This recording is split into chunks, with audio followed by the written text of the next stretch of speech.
Hello, guys. Welcome to another episode on Quick's Tech, formerly known as Today's Tech.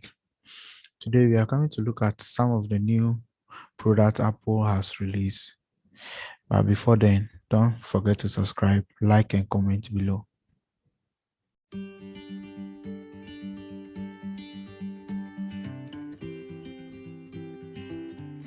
On Thursday, 20th April 2021, Apple has announced a new redesigned iMac featuring an M1 chip, a 4.5K display, as well as improve the cooling system, front-facing camera, speaker system, microphone, power conductor.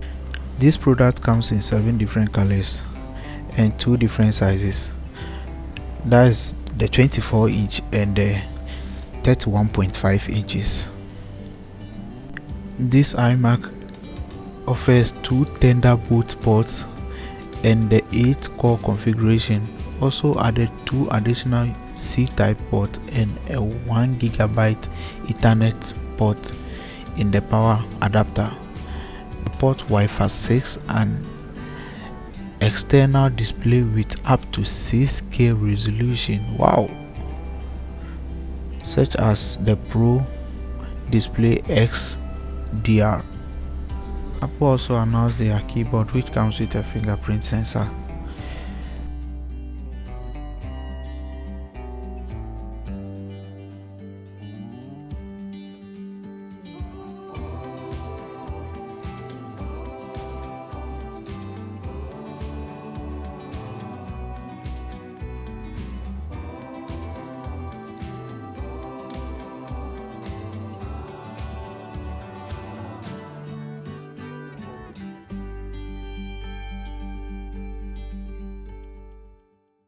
Apple also said to release a new color of the new iPhone 12 and the iPhone 11, and these are some of the comparisons we make.